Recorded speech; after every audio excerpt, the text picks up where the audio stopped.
Boa noite. Vamos estudar então hoje a Kabbalah do xadrez.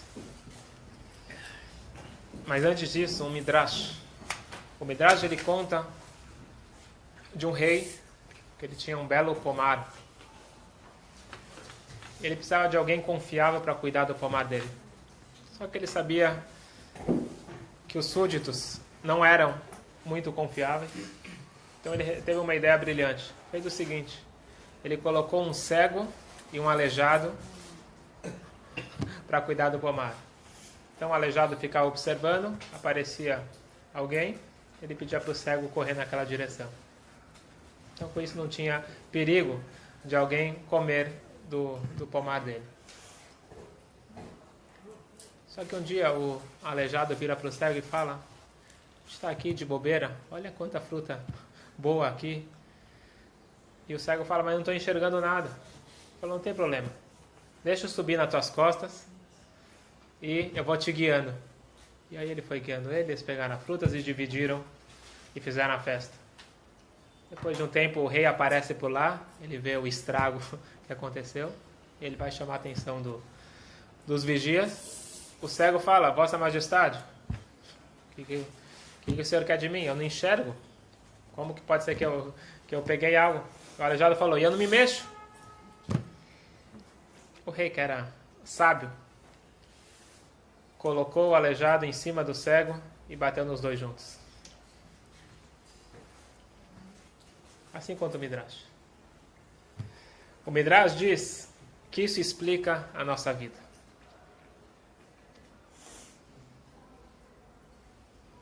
Nós temos o corpo e a alma. Chega um momento onde que nós vamos prestar contas. E o corpo vai falar para Deus: eu fiz algo de errado? Não fiz nada de errado. Pode ver. Desde que a alma saiu, eu não me mexo do lugar, não faço nada. Prova que era a alma que estava fazendo todas as coisas erradas. E a alma fala: eu sou pura, estou aqui no céu, desde que eu me separei do corpo, estou próximo de Hashem, fazendo só as coisas boas. E com isso o Midrash ele finaliza e diz que no momento do tribunal celestial, Deus ele vai juntar o corpo e a alma para os dois juntos responder. Isso é um Midrash. O que esse Midrash tem a ver com a nossa vida? E por que nós precisamos desse Midrash? Uma coisa tão simples. Você quer falar que o corpo e a alma, eles juntos, eles fazem um todo que forma o ser humano? Isso é óbvio. É só escrever. O corpo e a alma, cada um sozinho não tem força, precisa dos dois juntos. Por que precisa trazer o exemplo do aleijado e do cego? Qual a diferença desse exemplo? O que ele acrescenta para a nossa vida? Então, hoje eu quero analisar isso a fundo, trazendo primeiro como exemplo o xadrez. Então, o xadrez, por mais que é um jogo, mas esse jogo, por algum motivo, ele foi escolhido para ser um jogo que grandes sábios jogavam. Para ter só uma pequena anedota, o Rebbe anterior teve bastante, o sogro do Rebbe teve bastante problemas de saúde e várias restrições médicas. Então, em dado momento, se eu não me engano, eu acho que ele estava na Áustria, ele tinha que sair um pouco das atividades, porque um Rebbe não dorme, não come, o tempo todo dedicado aos Hassidim. E não só isso, os médicos falaram para ele que a atividade dele intelectual excessiva estava prejudicando ele. Ele tinha que parar de estudar, parar de fazer alguma coisa, não o tempo todo, mas diminuir. Então, nesse tempo vago, normalmente ele jogava xadrez. A gente sabe que tem uma vez por ano que nós não estudamos Torá, e nessa noite a gente joga xadrez. Por que o xadrez? Porque o xadrez ele afia o raciocínio, afia a mente. Então, se não é para estudar a Torá, pelo menos vamos melhorar a ferramenta para depois estudar a Torá melhor. Então, estava jogando o Rebbe anterior, o nosso Rebbe xadrez. Então, tem até uma foto dele jogando xadrez. E o Rebbe anterior, o sogro, percebe que o genro sutilmente está deixando o sogro ganhar. Aí ele falou para ele: quando você joga, tem que jogar de verdade. Não é para fingir. Você tem que aprender a jogar para ganhar. Então essa é apenas uma anedota, mas mostrando que o xadrez já era uma coisa considerada entre os grandes mestres. E hoje eu vou contar para vocês uma história que aconteceu em 1948 com um grande mestre do xadrez americano, Samuel Herman Samy Urchevsky. Já ouviram falar dele? Não ouviu falar dele? Deveria ter ouvido falar. Ele concorreu de 1930 a 1960 no campeonato mundial do xadrez. Ele foi terceiro lugar no campeonato mundial de 48, segundo em 53, e ele venceu 8 vezes o campeonato americano de xadrez. Mas o mais interessante é que com 6 anos de idade ele já jogava com 30 pessoas ao mesmo tempo e ganhava. Tem fotos. E ele era conhecido como Shmulik der Wunderkind, Shmulik, o menino prodígio. Não era à toa, ele é descendente do Arizal, do grande cabalista. Mas o que eu quero contar hoje, depois a gente pode voltar um pouquinho sobre a história dele, foi o que ele escutou do Rebbe em 1948. Então, quando a gente está falando de 1948, ainda era na época do Rebbe anterior. Esse Shmuel Samy, ele nasceu num ambiente racídico. Os pais deles eram Hassidim de Ger, do Gerer Rebbe. E ele acabou, mais tarde na vida, se aproximando do sexto Baal Shem Rebbe, do Rebbe anterior que a gente contou, que jogava xadrez.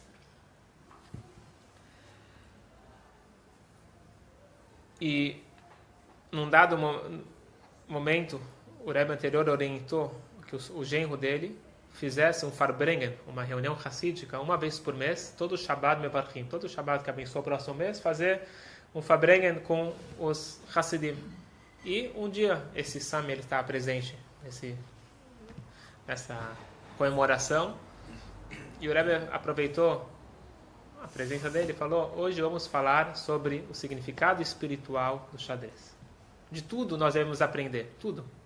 Tem até um livro, esqueci o nome em português, talvez Lições da Vida, não sei, tem um livro que são o que dá para aprender de várias profissões.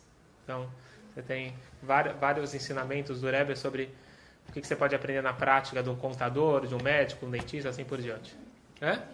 Como chama, né? Lições da Vida? Então, nesse livro está isso, que é essa história do Lições do Xadrez. Então, o Rebbe ele deu uma linda explicação, e se a gente entender bem, mesmo se você não sabe direito as regras do xadrez, vamos recordar quais são as regras e como que isso daqui pode se aplicar para a nossa vida, que a nossa vida é um grande xadrez. O xadrez da vida. Não confundam com outro xadrez. Lava Jato, vai sacar.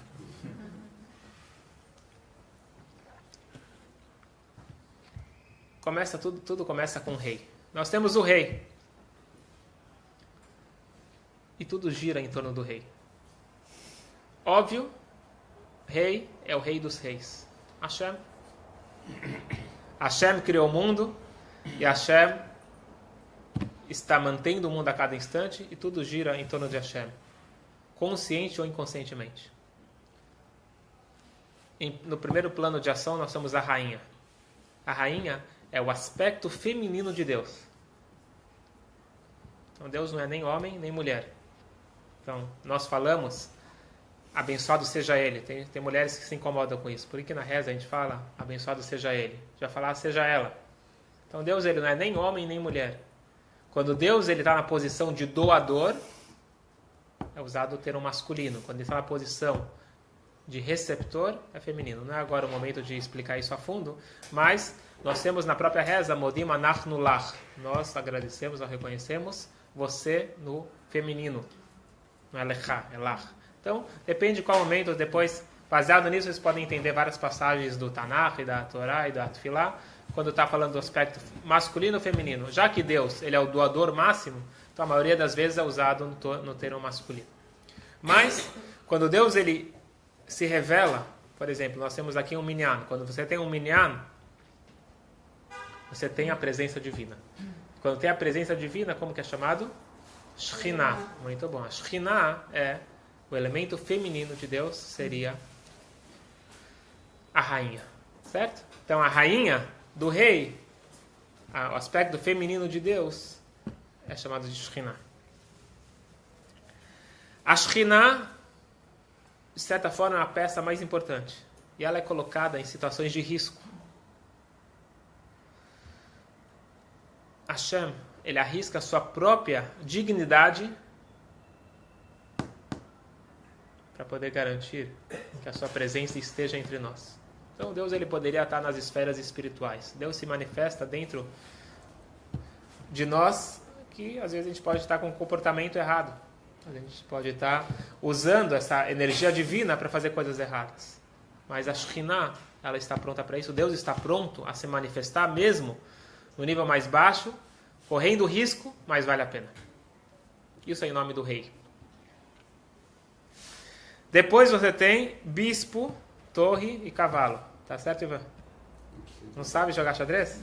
Não, Daniel? Ele disse que está me faltando. Então depois tem. Bispo, cavalo, Cavalo. além dos peões, né? Vamos chegar nos peões. Bispo, cavalo e torre. Certo? Eles podem correr livremente. Certo? Eles não são limitados igual o peão. O peão é muito limitado. Tem que andar uma casa de cada vez. Esses três, eles são livres para correr. Diz o Rebbe, eles representam os anjos. Os anjos são livres. Voam de um lado para o outro. E você tem 3 níveis de anjos. Certo? A gente fala na reza sobre os Trafim, Hayot e Ofanim. Você tem 3 níveis de anjos, 3 categorias, tem a ver com os mundos, etc. E eles estão ligados com esses 3. Cavalo, torre e bispo. Nada é à toa. Então, provavelmente, quando esses sábios estavam jogando xadrez, eles estavam pensando nisso, não estavam pensando no jogo. Não, se bem que tem que jogar certo para ganhar, isso que a gente já aprendeu. Para ter o livre-arbítrio, você precisa ter 2 equipes. Tem a equipe branca e a equipe preta. Você tem um jogo aparentemente equilibrado. Aparentemente, você tem os mesmos componentes dos 2 lados. E para você ganhar, você tem que jogar.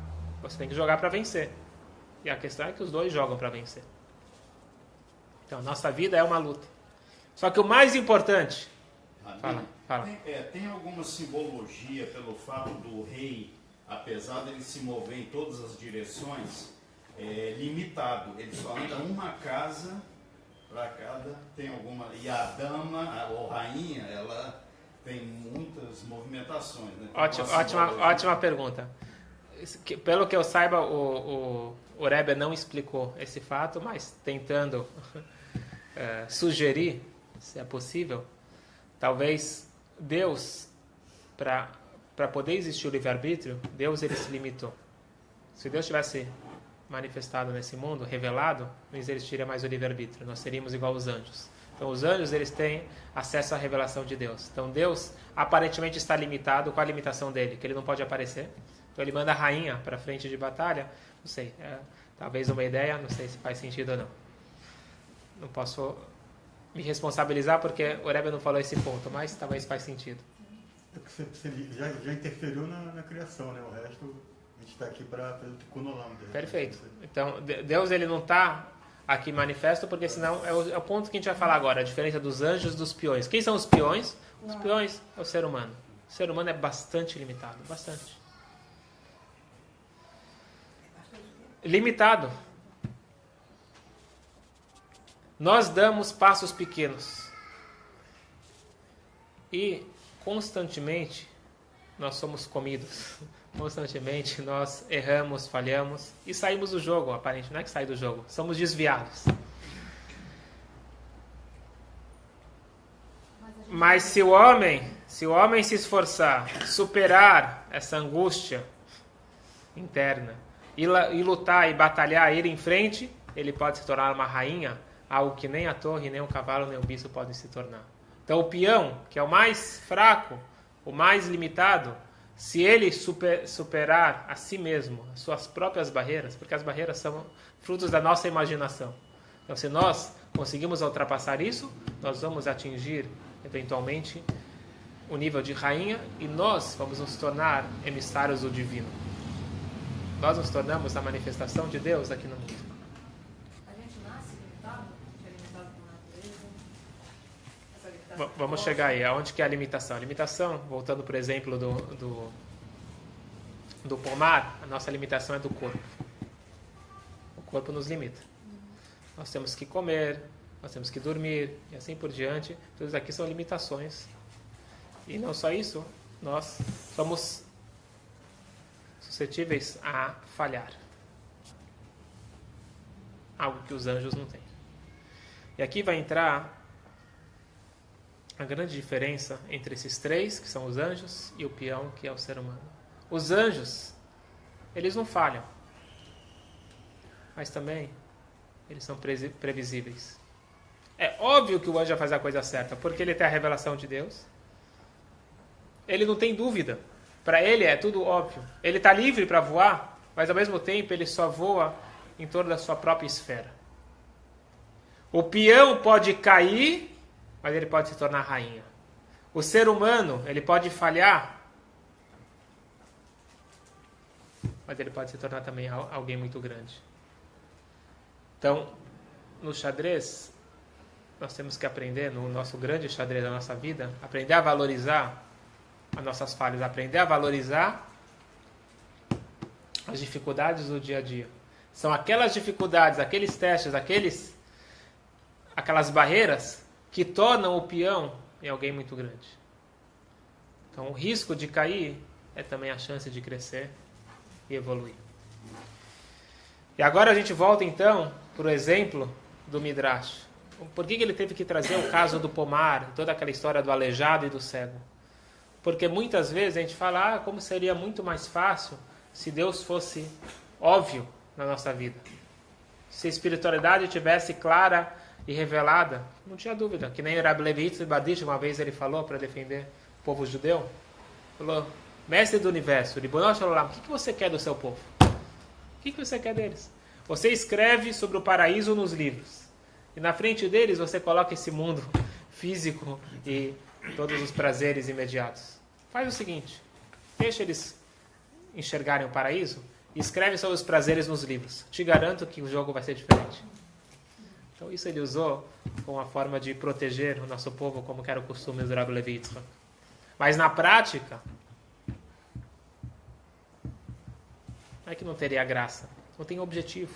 O objetivo que Deus criou o mundo é para ter peões. O objetivo que Deus criou o mundo é para ter aqueles soldados batalhadores. Uma coisa aqui interessante, eu estava pesquisando sobre xadrez e judaísmo, então eu vi uma entrevista recente de um dos campeões de Israel, atuais. E aí ele, na verdade, era um jogador de xadrez e depois acabou se aproximando do judaísmo. E aí perguntaram para ele se ele conseguia traçar um paralelo. Ele falou que, óbvio. Ele falou que o xadrez ensina como a gente tem que ser cuidadoso a cada passo que a gente dá. Cada passo tem que ser bem planejado. Às vezes você vê as pessoas, os jogadores mesmo, concentrados, pensando. Então, antes de dar um passo, porque um passo não é um passo, ele já envolve outras coisas. Então, antes de cada passo, você tem que pensar muito bem. E quanto mais você pensar no xadrez e na vida, melhor. E cada peça tem a sua regra. Não é? Cada um joga como quiser o xadrez. Você tem as regras do jogo. E a lição para nós, para a nossa vida, é óbvio. Nós temos que saber que nós somos os pés, nós somos os soldados rasos, mas somos nós que vamos fazer a diferença nesse mundo passo a passo. E se cada um der o seu passo, coletivamente nós vamos transformar o mundo em melhor. Achei interessante essa entrevista com esse... Qual é o nome dele? Os Altos. Mas voltando, a alma ela não é cega. A alma tem uma visão clara das coisas. Só que ela é aleijada. A alma é imóvel. A alma não consegue fazer mitzvot. Uma alma sem corpo não consegue fazer nada. Então pode ser que ela enxerga e para ela está claro qual que é o objetivo, mas ela não consegue colocar em prática. O corpo, por outro lado, ele é cego. Ele não consegue enxergar os verdadeiros valores da vida. É difícil. Se ele for humilde, ele vai escutar as indicações da alma. Mas o corpo por si só ele não consegue enxergar. Mas ele consegue correr, ele consegue agir. Então se você conseguir juntar esses dois, conseguir fazer a combinação perfeita entre o cego e o aleijado, entre a alma e corpo, você vai ter sucesso. Eles se juntaram lá no caso do Midrash para fazer a coisa errada. Nós podemos nos juntar para fazer a coisa certa. Então realmente corpo e alma sozinhos não tem como ser efetivos. Mas quando você junta os dois, e faz parte ter os dois, faz parte ter o corpo, porque a nossa missão é ser um soldado raso. A gente já contou aqui uma história bastante forte e importante para a nossa vida, mas vale a pena repetir. Uma vez tinha um judeu rezando um pouco alto. Ele estava emocionado, estava comovido, ele estava realmente precisando de parnúcia, estava precisando ganhar dinheiro. E ele estava rezando, falando com Deus, mas o pessoal em volta não conseguia escutar. E ele estava rezando na sinagoga do Kotzker Rebbe, do Rebbe de Kotzk. O Rebbe de Kotzk era conhecido por ser uma pessoa muito inteligente e também bastante afiada. A gente fala em hebraico, harif. Falava na lata. As pessoas, Hassidim dele, estavam prontos para escutar o que ele falava. E aí o Yehudi, ele estava falando para Deus, ele falou: Deus, vamos fazer um negócio que seja bom para nós dois. Eu quero te servir, eu quero estudar a Torá, eu quero fazer mitzvot, eu quero fazer tudo para te agradar.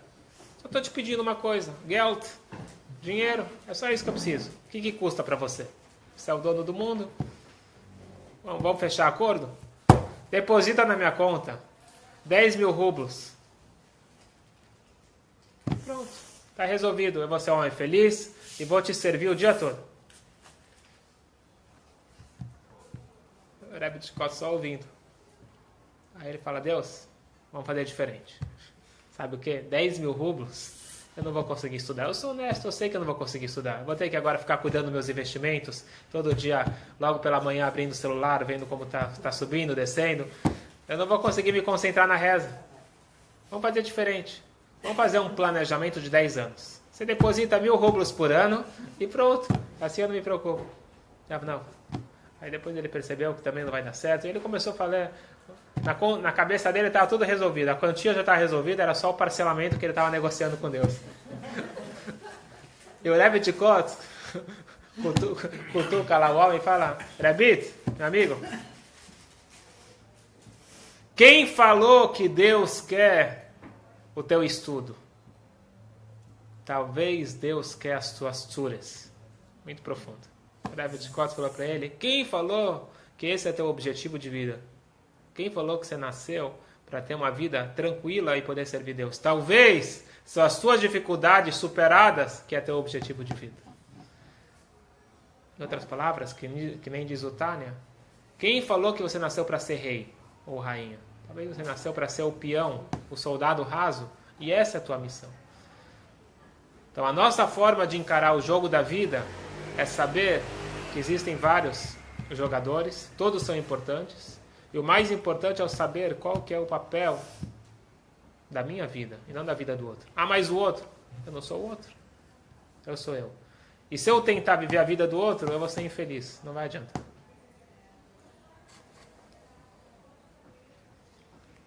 E mais importante, não são problemas, mas são desafios para eu vencer o jogo.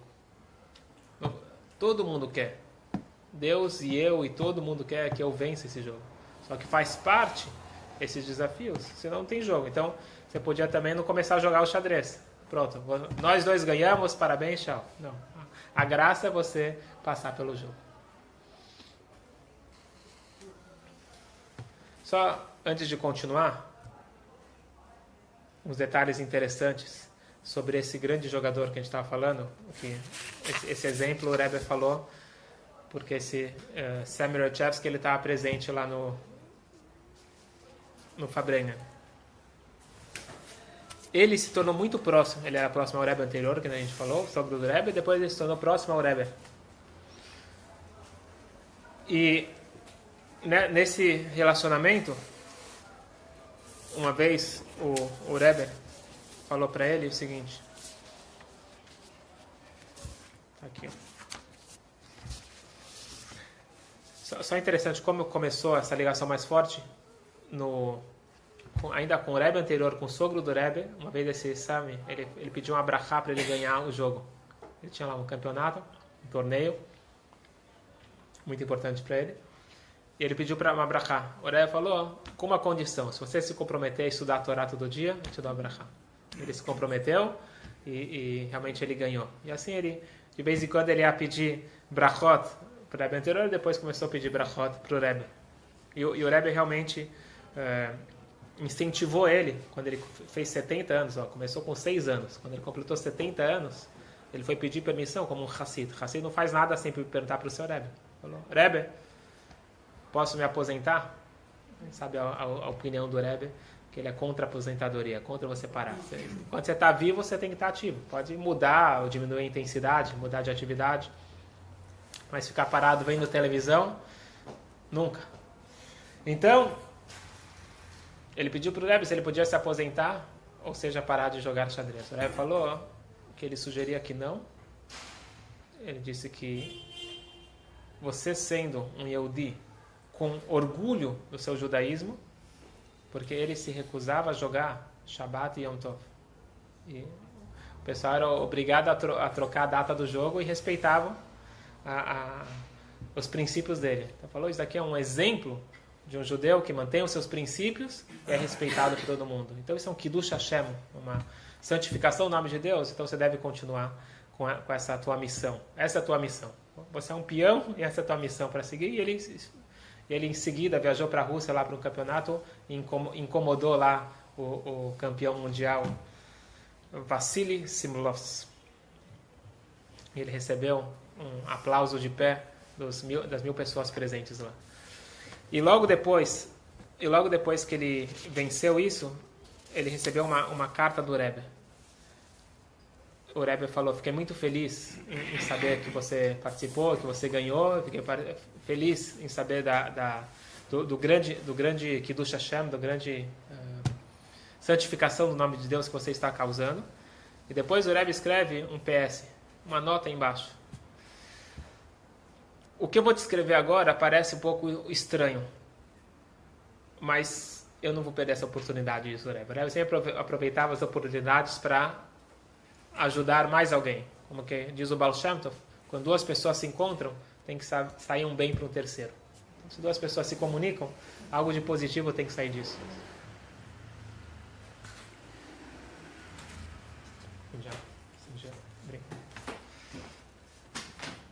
Então, o Rebbe falou para ele o seguinte, você com certeza deve ter ouvido falar e conhece a história de Bobby Fischer, que era o campeão também naquela época. Esse é mais famoso. Então, faz tempo que a gente não escuta falar desse Bobby Fischer. Ele é um Yehudi, ele é judeu, mas infelizmente ele não teve uma educação judaica. E talvez esse é o motivo que ele está tão alienado do nosso povo. Mas a gente deve ajudar ele. Ele está numa depressão profunda, ele saiu dos jogos, ele parou de aparecer, parou de aparecer em público e ele não está mais, inclusive, saindo de casa. Talvez você vai conseguir, como um colega dele, talvez você vai conseguir influenciar ele positivamente.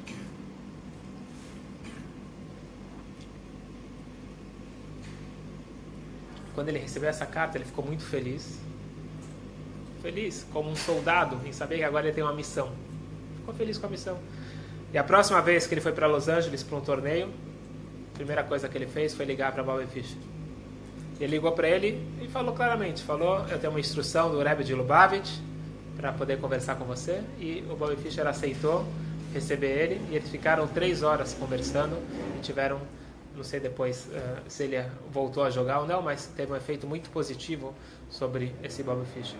Então essa foi a missão, uma outra missão que ele recebeu, e ele continuou jogando até 1992, quando ele faleceu com 80 anos. Existe, já que a gente está falando desse homem, desse Sami Erchevsky, do Bobby Fischer, vale a pena ler uma outra carta do Rebbe sobre influenciando uma outra pessoa, um outro caso, alguém que ele estava com dificuldades em guardar o Shabat, pelo trabalho dele. Então o Rebbe tem uma longa carta para ele, e é interessante que o Rebbe traz na carta o seguinte, ele fala: vou te dar exemplos contemporâneos como que é possível você guardar o Shabat, ser orgulhoso dos seus princípios, e o mundo vai te respeitar. Então ele falou do Samuel Erchevsky, depois ele falou do Bobby Fischer. Falou mesmo que o motivo de Bobby Fischer aparentemente era porque ele era adventista, e por isso ele não podia jogar no Shabat, mas independente disso, ele falava que ele não podia jogar no Shabat e também respeitava. Ele era adventista ou era judeu? Ele era judeu, que ele não teve, infelizmente, educação judaica, e ele sentia que ele precisava cumprir o Shabat, e ele achou um outro caminho. Depois o Rebbe traz um terceiro exemplo. Ele fala: um amigo pessoal meu, que ele foi participar de uma feira internacional em Moscou, e era uma feira muito importante, cada um tinha que deixar aberto suas estandes, e ele falou que ele não podia abrir, ele tinha uma grande empresa, não podia abrir no Shabat. No final das contas, ele foi respeitado, e quando deixaram ele abrir no domingo, e quando ele abriu no domingo, teve um resultado muito maior do que o esperado. Então, é só um fato interessante que o Rebbe cita esses dois homens numa carta, mostrando como que nós podemos ter e devemos ter orgulho dos nossos princípios. Mas voltando para a nossa história do xadrez da nossa vida.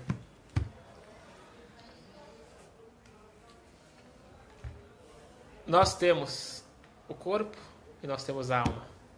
Nós temos o cego e nós temos o aleijado. E temos que botar eles dois para funcionar. E o importante é se conscientizar que todos, até prova contrária, somos peões, soldados rasos, e devemos continuar e vencer as nossas batalhas até nos tornarmos rainhas. Então eu quero traçar um paralelo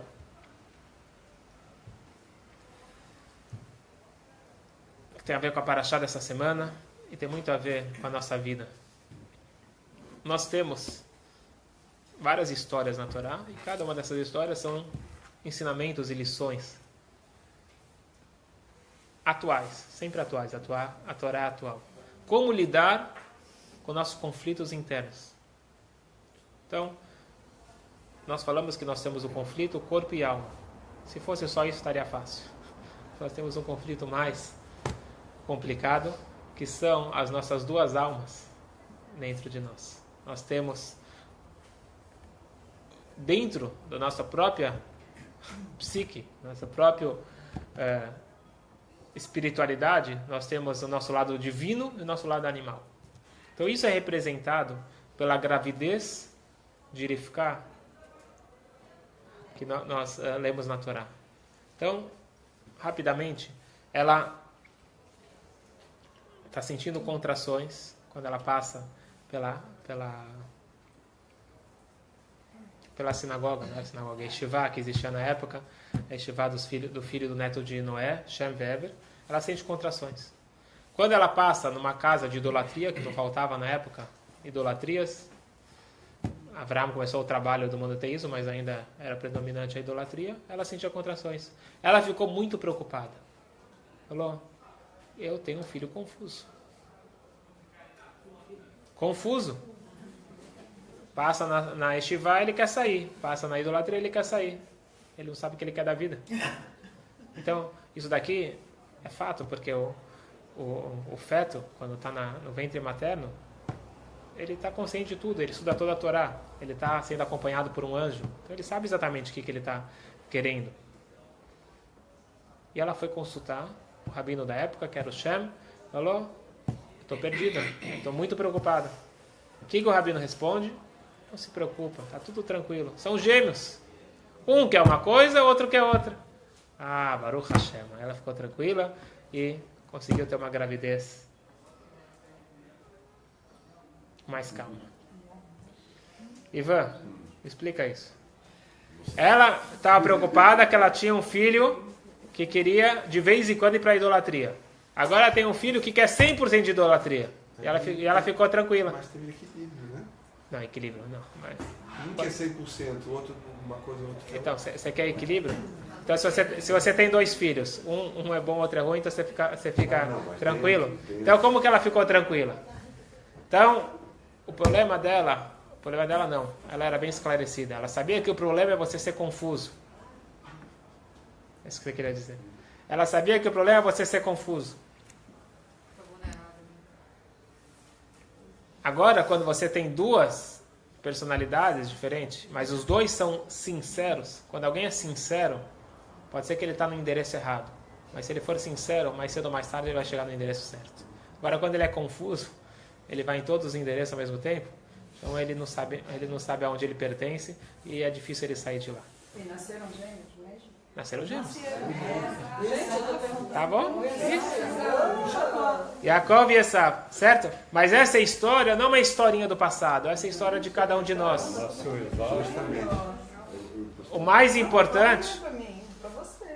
importante é que dentro de cada um de nós temos 2 personalidades.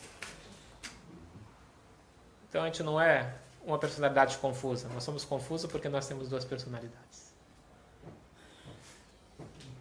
Não é fácil. Por isso que Freud não explica, porque ele não estudou a fundo o Tânia. Então você tem a alma divina e você tem a alma animal. E você tem esse conflito eterno. Não é agora o momento de entrar fundo nisso. Se Deus quiser, eu estou pensando que talvez está na hora. Talvez está na hora de fazer um novo ciclo de Tânia. Vale a pena? Vale. Então, o Tânia vai explicar isso bastante, mas o ponto é o seguinte, para a nossa aula de hoje, o ponto é que no nosso xadrez, na nossa vida, na nossa batalha diária, nós temos de estar conscientes que nós temos essa luta interna e essa luta é eterna. Porque muitas vezes a gente desanima. Tá vendo? Eu tento e não adianta.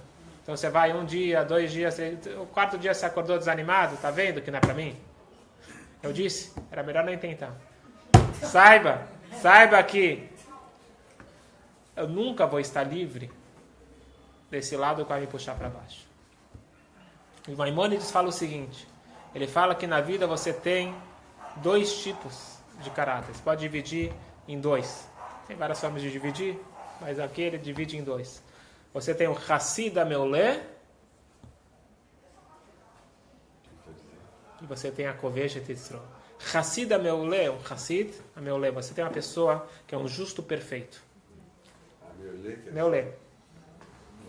Perfeito. Elite. Máximo. E você tem a Kovesh Tetzro, você tem aquele que domina e conquista o seu instinto. Aquele que tem a dificuldade. Tem aquele que você fala, vamos estudar a Torá? Já, agora. Aquele hoje da Torá, tenho que ver minha agenda, tenho que ver se eu posso.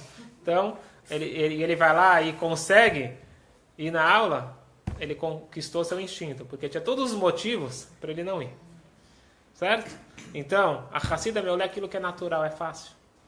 Um tzadik, um justo, quando ele acorda de manhã, ele quer rezar, ele quer estudar. Ele não tem nenhuma batalha interna, não tem nenhuma dificuldade. Ele acordou, tocou o despertador e levantou da cama. Não tem preguiça. Ele não tem nenhuma barreira a ser ultrapassada. Diz o Maimônides, Hassida Meulé são poucos. Tzadikim, justos, são poucos. Seja consciente da realidade. Você é um Kovesh Tetzro, fala o Maimônides. Você, leitor, você que está lendo agora esse livro, saiba que você é um cara que vai precisar conquistar o seu instinto diariamente e sempre. E não fique triste e não acha que isso daqui é negativo. É positivo. Este é o teu objetivo de vida. Voltando para a história dos 2 filhos, Deus nos livre que um dos filhos nasceu ruim. Nenhum filho nasce ruim. Um nasceu Hassid e outro nasceu Kovesh Tetzro. O Yaakov era um Hassid. Ele, naturalmente, a tendência dele era estudar a Torá. Então ele acordava, estudar a Torá. Pronto, não tinha dúvida. Agora, de quem o pai gostava mais de Yitzhak? De Esav. Porque Esav era aquele que nasceu com a tendência de ser difícil, mas se ele conquistasse, ele estaria acima. Porque o peão pode virar rainha. O anjo não pode virar rainha. Aquele que consegue cair, ele consegue se elevar muito mais. Agora, aquele que é estático, é um tzadik, ele não tem grandes virtudes. A função dele é ajudar o Kovesh Yitzro. Então, na verdade, o papel dele no tabuleiro é ser o auxiliar dos peões. Agora, quem realmente são os soldados, quem é que faz a diferença e quem são os mais importantes, são os peões. São a Kovesh Yitzro, aquele que domina o seu instinto. A Kovesh Yitzro, aquele que domina o seu instinto. Qual é o percentual um cérebro humano pode atingir segundo a religião? Bom, não sei, isso daqui você vai ver diferentes pesquisas e diferentes mitos. Então, dizem 10%. Esse é um grande diferencial. Aquele que usa mais o percentual cerebral, provavelmente vai ganhar todas as partidas de xadrez. Até porque a vida é um eterno desafio. Todos os dias você está sendo desafiado por alguma coisa. Eu entendo o que você está falando, mas você está colocando como que a vitória depende do esforço intelectual. Eu acho que... Intelectual, não, mas exatamente, mas aquele que tem o privilégio de nascer, não é que ele é mais inteligente do que Não, eu sei, mas não é um esforço. O intelectual às vezes é pior, porque às vezes alguém que usa muito a mente acaba não agindo. Então, às vezes você tem que ser um pouco maluco, no bom sentido, que a gente já falou aqui, a Kabbalah diz que existe a bobeira positiva. Então, quando você é muito racional, às vezes você fica muito calculista e também não sai do lugar. Então, você precisa ser Kovesh Yitzro. O Esav, ele era wild, ele era selvagem, ele era forte, ele era animado. Só que ele foi para o endereço errado. Só que ele tinha total capacidade de ser Kovesh Yitzro. E por isso que Yitzhak queria investir nele. E por isso que ele ficou tranquila.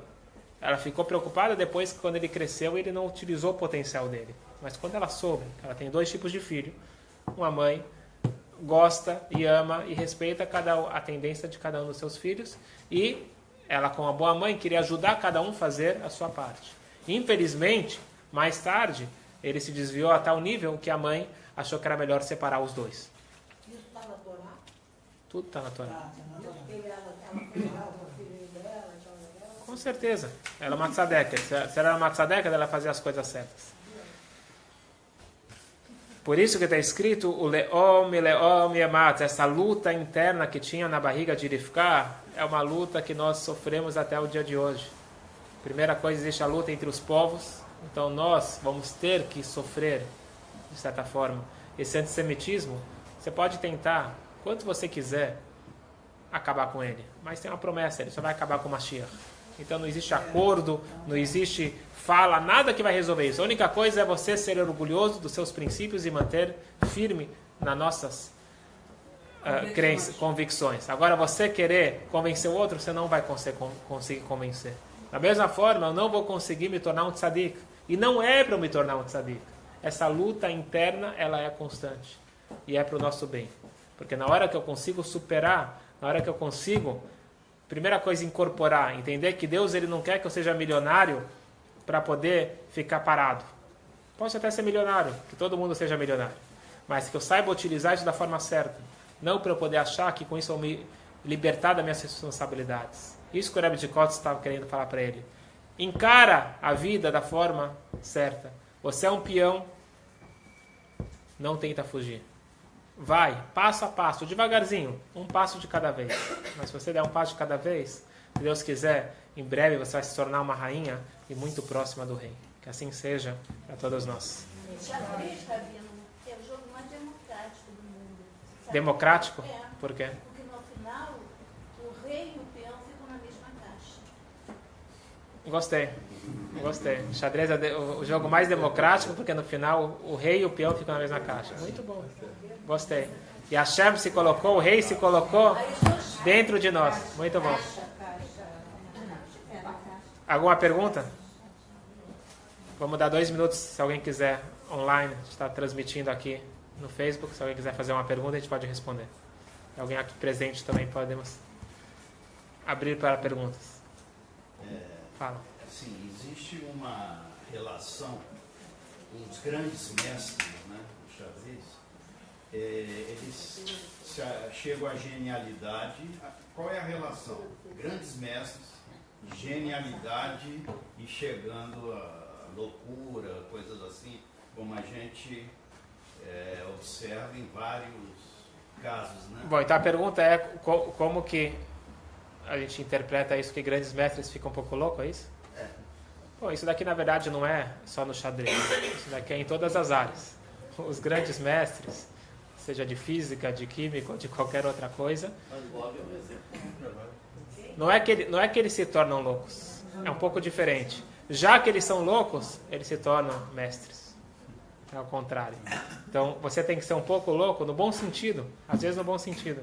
Uma pessoa, isso que eu estava falando antes, uma pessoa muito calculista, uma pessoa muito racional, ela não sai do convencional. Então, às vezes você ser um pouco louco é positivo. Você tem que usar isso de forma positiva. Então, esses grandes artistas, se eles fossem muito certinhos, não ia sair. Louco, né? É incompreendido.